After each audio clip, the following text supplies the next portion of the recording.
Hi, I'm Corey. And I'm Dominic. And we're the media services team here at Family Talk. Hey Dom, do you know what kind of cars elves drive? No, what? Toyotas. Oh man.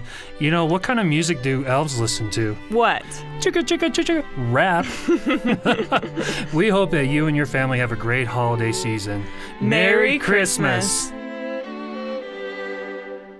Welcome to Family Talk, the radio ministry of the James Dobson Family Institute. I'm Roger Marsh, thanking you for joining us today for what is going to be a very special radio program.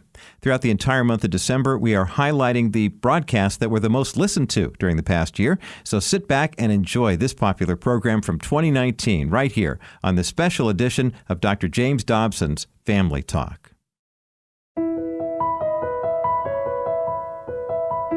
Today on Family Talk. The recent recognition and reestablishment of Jerusalem as Israel's capital was a historic decision by the United States. But according to today's guest on Family Talk, this monumental declaration was predicted by the ancient Jewish years of Jubilee. Welcome everyone to Family Talk, a ministry of the James Dobson Family Institute. I'm Roger Marsh with your host, psychologist and popular author, Dr. James Dobson. In just a moment, Dr. Dobson will wrap up his now 3-day conversation with Rabbi Jonathan Cahn. Rabbi Cahn is New York Times bestselling author and senior pastor and messianic rabbi at Jerusalem Center Beth Israel. Rabbi Cahn is also an international speaker and serves as president of Hope of the World Ministries. Over the past couple of days, Rabbi Cahn has talked with Dr. Dobson about his latest book called The Oracle, where they have examined specific years of Jubilee and how they have forecasted significant occurrences in Israel's history. Today, the two men will inspect how current events factor into this revelation as well. Rabbi Cahn also will share what this prophecy suggests for the future of Israel and those in the faith community. Once again, we have a lot of ground to cover today, so let's dive right in. Here now is the conclusion of Dr. Dobson's conversation with Rabbi Jonathan Cahn on this edition of Family Talk. There's a whole mystery behind Harry Truman that goes back to an ancient king in the Bible that's amazing. 11 minutes after Israel came back in the world, Harry Truman, America becomes the first nation to recognize Israel. 11 minutes after. But Truman's whole life is going to parallel King Cyrus, and he'll never know it until the end. Truman not only recognized Israel, as Cyrus did, but Cyrus actually told the Jewish people, he released them from exile and said, go back home, go back home. What people don't realize is Truman, he sends word to the British Empire and says, you have all these exiles from the Holocaust, you send them home. Basically, it becomes an order. They don't want to do it. He says, come home. And because of that, thousands of Jewish people start returning to the land before Israel becomes the nation.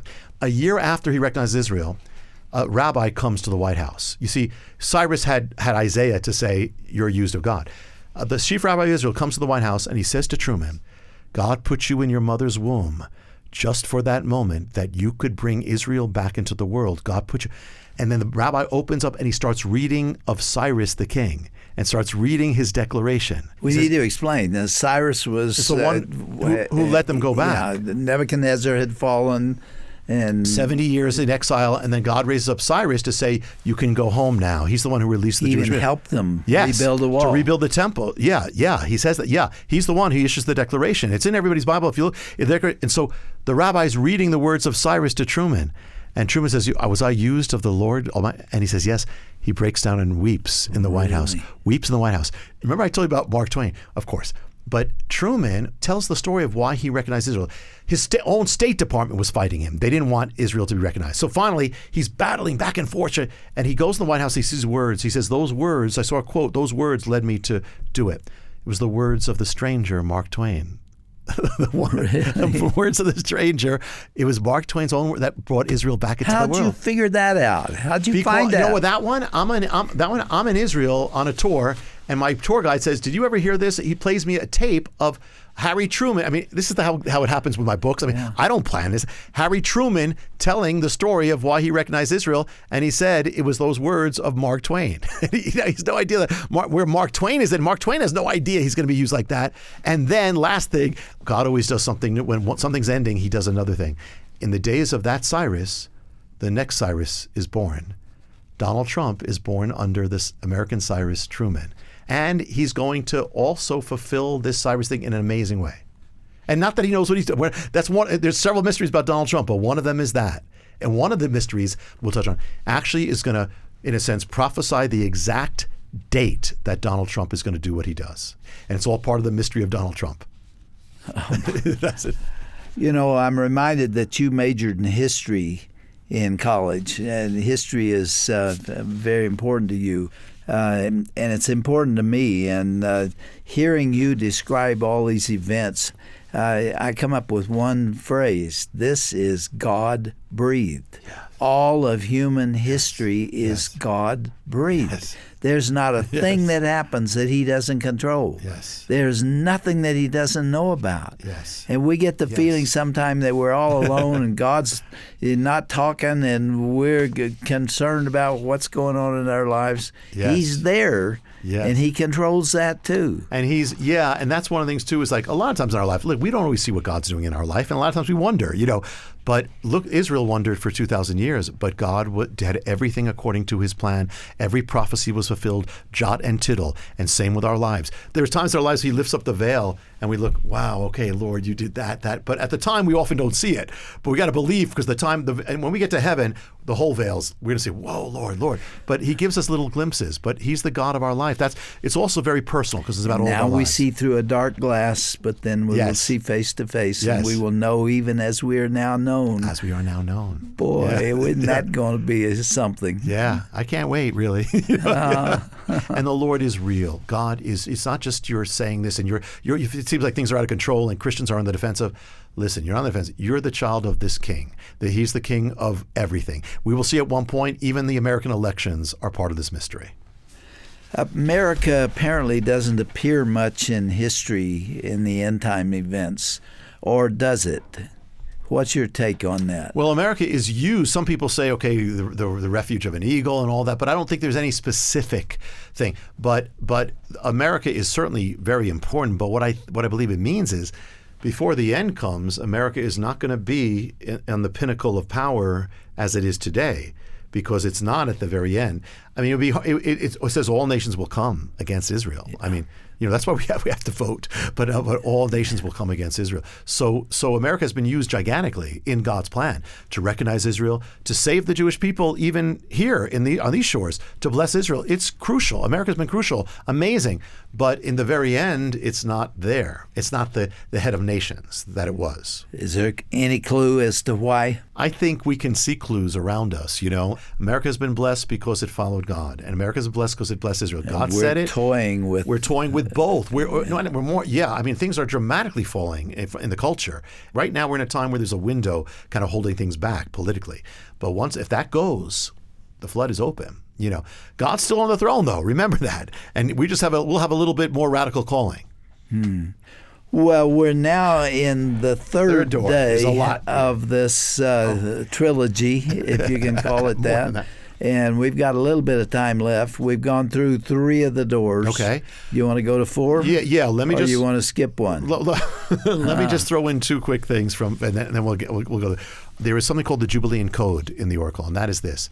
That's what you referred to on the cover. The Jubilean mysteries, but within that there's a code, and the first time God ever said to Israel, "You shall return," the first time is in Leviticus, the law of the Jubilee. You shall return home to your ancestral possession. You shall return. In Hebrew, the word "you shall return," it's all one word. It's the word teshuvu. Teshuvu.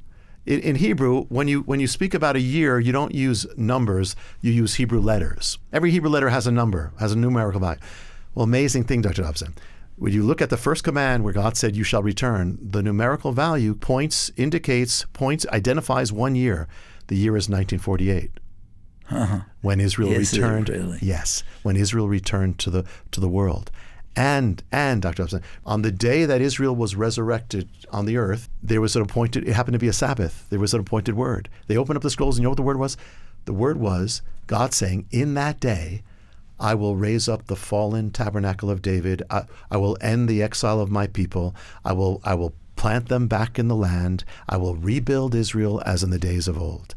They're chanting it all around the world, and God is raising it up on the very same day. And when is that going to be fulfilled? Oh, no, that one, 1948, when they were born, I see. when they came back, that was the word said But all around isn't the the world. temple going to be rebuilt? I believe so. Yeah, I believe that's part of it. And that's part of the kind of, I believe even Donald Trump and what he did, which we'll get to that one, is part of this mystery of the temple. Yes.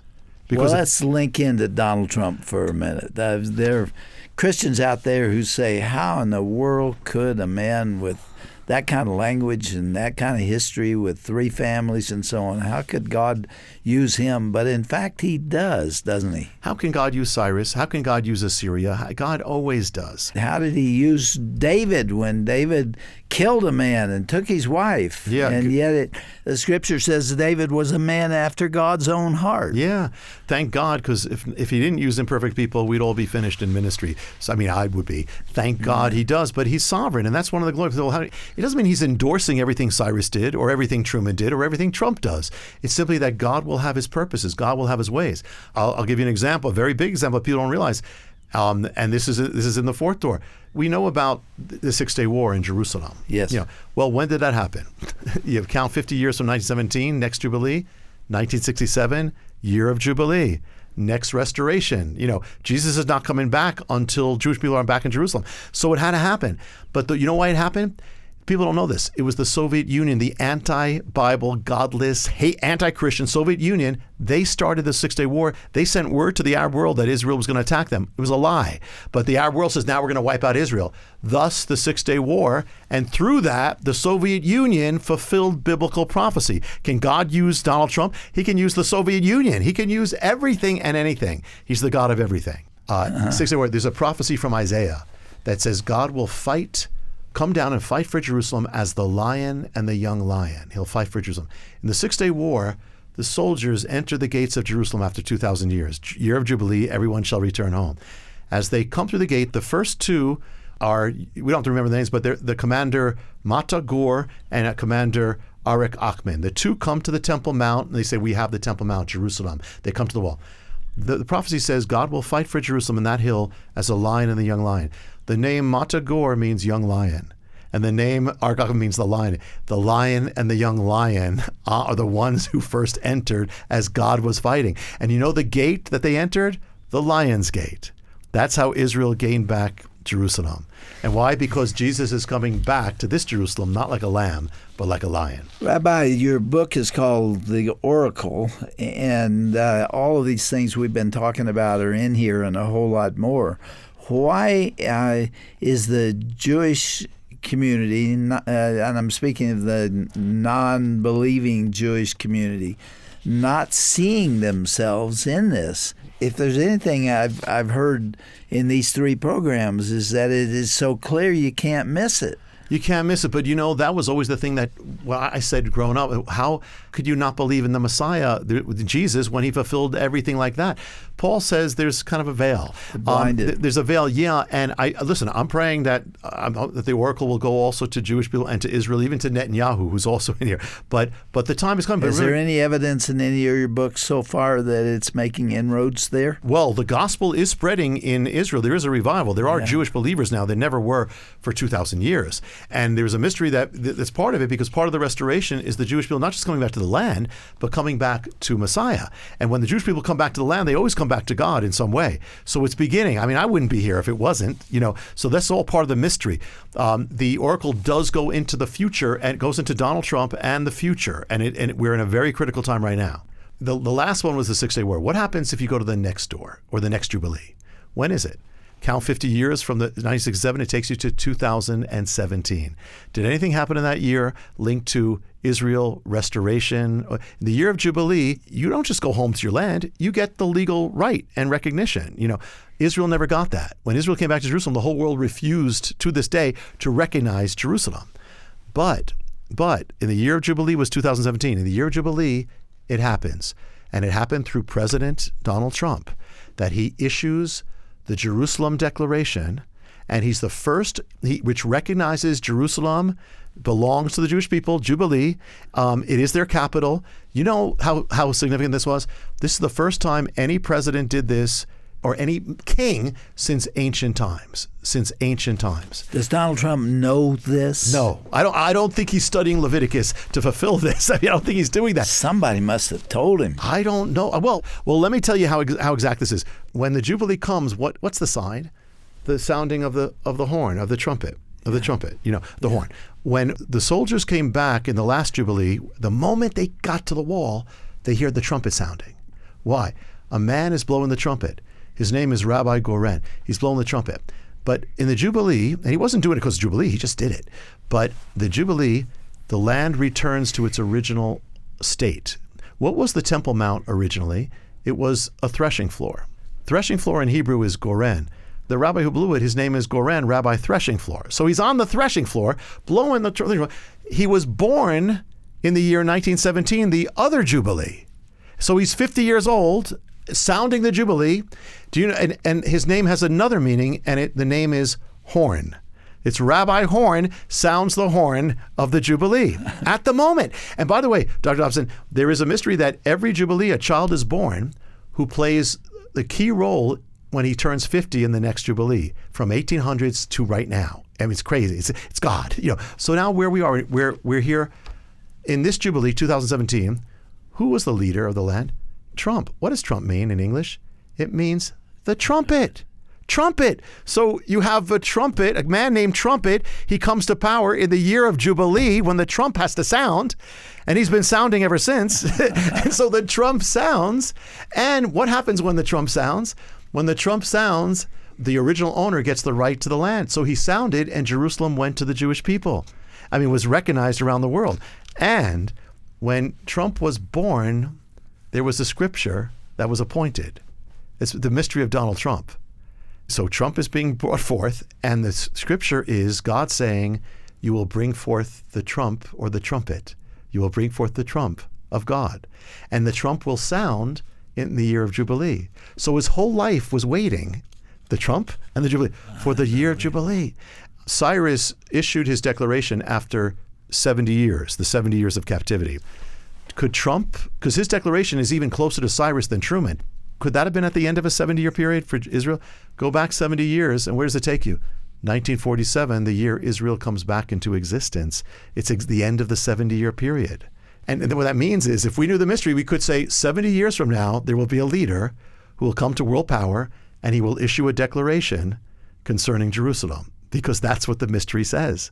Couldn't be a coincidence. No, it means he had to be elected. Yeah. It means we had to have an election at 2016 for him to come to power at the end of this, at the 70th year. That election had to come out as it did for that to happen, because the 70th year was coming and the Jubilee was coming. Do the Dead Sea Scrolls figure into all of this? I've figured it. All right. Yes. Here's the thing. When God ever does something, he always does his word first. Creation, first is the word, then comes the universe. When he brings Israel to existence, first comes a word, and then comes the nation. And when they come back to the Jewish people, he always restores the word. So a shepherd is following this goat. The goat goes into a cave or near a cave. He throws a rock in, he hears the crash of pottery. It's the Dead Sea Scrolls, the oldest Bible in the world by 1,000 years. Everybody's saying the Bible is written later. This is the Bible from the time of Jesus. So God is restoring his word. And when? 1947, just before he restores Israel. So first comes the word, then comes the nation. Beyond that, the man who first opens up the Dead Sea Scrolls is a guy named Eliezer Sukenik. He opens up the scrolls. He's the first one to see, I can't believe what I'm seeing. He opens it up. The night that he opens it up, it's in his apartment. He's seeing the words for the first time. It's coming to light. His son is running into the room back and forth and saying, Daddy, did you hear what happened? Because he's listening to the radio. Across the world, something's happening. The day that the Dead Sea Scrolls came back into the world after 2,000 years was November 29th, 1947, the day that Israel came back into the world, the exact same day. I have the feeling that we could sit here for another month and you wouldn't run out of these examples of things that's going on. No, it's amazing. It must just really shock even you to see how it does relevant all this is. It does shock, and yet, like, this is God, but it does shock us. I'll throw this in because we can get it to the end. The sixth door speaks about the future. The future. The seventh door will remain a mystery. Okay, the sixth door is the future. But just to say this, what is the mystery of the Jubilee? return. You shall return. Everyone shall return. But here's the thing, Dr. Dobson. It's not just the Jewish people returning to their land. If the Jewish people, it's also the world. The Jewish people are returning to where they were at the beginning of the age when Jesus was here. They were in Israel. So they're back. They're back. Everything is back. Where was the world 2,000 years ago at the beginning? It was not Christian. It was Roman, pagan, anti-Christian, anti-Bible. What are we witnessing in the world now? The world is returning to its original state, just as the Jewish people were. World culture is returning anti-Christian, unchristian, throwing off Christianity, mainstream culture. It's part of the mystery of return. There's going to be another showdown, but it's part of the mystery of return. But the good return, if that's happening, where was the church 2,000 years ago? It wasn't rich. It wasn't established. It was the book of Acts. It was powerful. It was revolutionary. It was radical. It was changing the world. God is calling the true believers to stand in this day to become again as the book of Acts.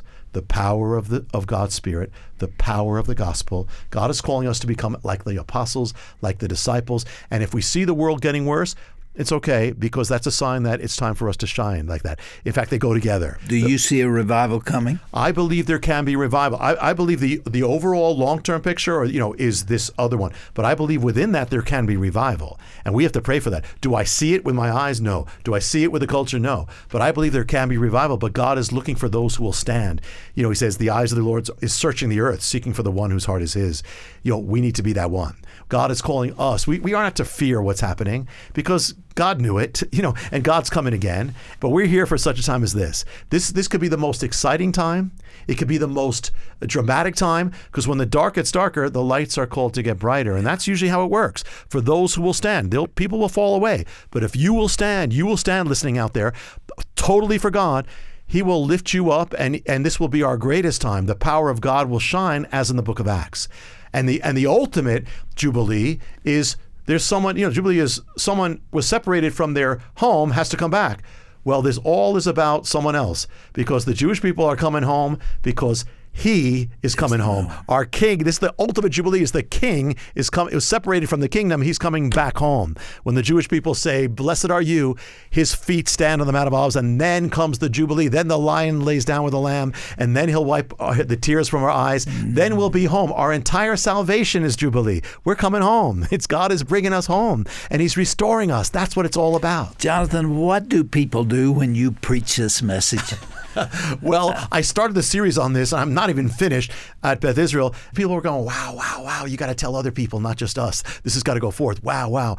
Blown away by the Lord, because the Lord blows us away. Yeah. It's just what an honor to serve God. We're not worthy. What an honor and a joy carry to serve the banner. What an honor. I think there's going to be tribulation for people like you and me. I really believe that's coming. I believe that. But it's okay. It's okay, yes. Yeah. The apostles were also persecuted, and yet look what God did through them. He changed the world. I'd rather be with them. I'd rather than with the world with majority. It's always like we want to show our love to God. It's one thing to stand with Him when everything's quote Christian culture. It's a whole other thing when it's not. This is when it counts. This is when it means something. This is our hour. This is our hour. We get to heaven, we're going to thank God we had this chance to stand for Him and shine. And God wants all of us. It's not just us on the microphone. God wants all of you at home. If He has a plan for Israel, He's got a plan for you. He put people in their mother's womb, like all these Truman, Donald Trump, Cyrus. He put you in your mother's womb. So listen, God has something great, but rise to it. Do what you have to do. Return. Come home. Leave the stuff. Whatever's hindering you, leave it. The hour is too important, and your calling is too important. God has called us, and we are honored to stand at this hour for the King of Kings. Rabbi Jonathan Cahn, my goodness, what a fascinating and deeply inspirational 3 days this has been. I appreciate you coming and writing this book. My prayer is that this will sell 1 million copies. Praise God. You've sold 3 million of The Harbinger. This is one that ought to go around the world, and I pray that it will. Thank you so much. I pray for believers and also for unbelievers, to people to give it to unbelievers as well. Thanks for coming all this way to be with us. My joy. You'll do it again, won't you? Anytime. My joy. This was the 11th time we've done a radio program. Wow. Let's go for 12, shall Okay. we? Okay. Amen. Give your family my love and my regards. I will, Dr. Dobson. Thank you. And you're going to speak for us next year. You've already committed. I'm not going to let you out. I'm coming home. I have to return. I'm preaching Jubilee. I got to return. Yes. Blessings to you. God bless you.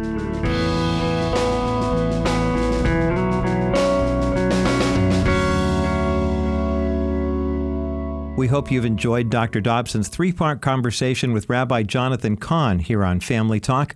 Be sure to go to our broadcast page at drjamesdobson.org for more information about Rabbi Cahn and his latest book, The Oracle. Once you're there, you'll also see a link for how you can order a physical copy of this interview as well. Now, we know you'll want to revisit this captivating program again and again. You may even want to share it with your loved ones. So to get your CD copy of this or any of our past interviews, click on the Order button on the broadcast page. You'll find all that information and much more when you go to drjamesdobson.org and hit the Broadcast tab. Well, that's all the time we have for today. I hope you'll join us again next time on Dr. James Dobson's Family Talk.